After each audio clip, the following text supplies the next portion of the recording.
அஸ்ஸலாமு அஸ்ஸலாமு இது நெய்ச்சோத்தப்பா ஒரு குத்து நெய்ச்சோறு மிச்சம் மீந்துரு. நெய்ச்சோத்தில் எப்போவுமே அப்பம் போட்டால் ரொம்ப நல்லா இருக்குது. பாருங்கள், நல்லா பொங்கிக்கிட்டு இப்போ கலக்கி காட்டுறேன். இது இருந்தாலும் ஆப்பம் நல்லா மெதுவாக வரும்.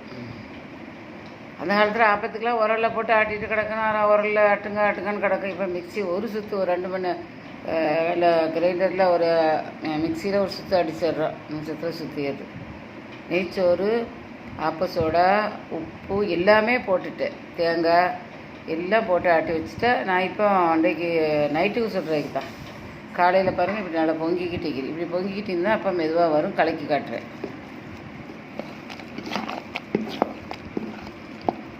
ஒன்றுமே இனிமேல் போட தேவையில்லை.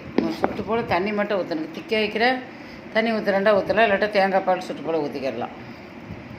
இந்த மாதிரி பொங்கல் தான் அப்பத்துக்கு ருசி. அது நெய்ச்சோத்தப்போ ரொம்ப டேஸ்ட்டாக இருக்கும். அரிசி என்னோட ஃப்ரீயாக கிடைக்கிது. சோறு மிஞ்சினதில் போடுறோம். அதனால் நம்மளுக்கு இது காஸ்ட்டே கிடையாது. ஒன்றும் வீட்டில் உள்ள தேங்காய் அல்ஹம்துலில்லாஹ் ஒரு 10-12 ஆப்பம் வரும். டேஸ்ட்டும் கூட வைக்கும். டிஃப்ரென்ஸு ஒரு நாளைக்கு ஒன்று ஒன்றா திண்டது மாதிரி இருக்கும். சரி, பார்த்துட்டு லைக் பண்ணுங்கள், ஷேர் பண்ணுங்கள். எல்லாமே நான் போட்டு அரைச்சிடுவேன். கலக்கிட்டு கிடக்க தேவையில்லை. இன்னும் இதுக்கு மட்டும் கொஞ்சம் தேங்காய் பால் சுடும்போது ஊற்றணும். லைக் பண்ணுங்கள், ஷேர் பண்ணுங்கள், சப்ஸ்கிரைப் பண்ணுங்கள். ஒரு கொத்து நெய்ச்சோறு இருந்தாலும் வேஸ்ட் பண்ணாதீங்க. இப்படி செய்யுங்க.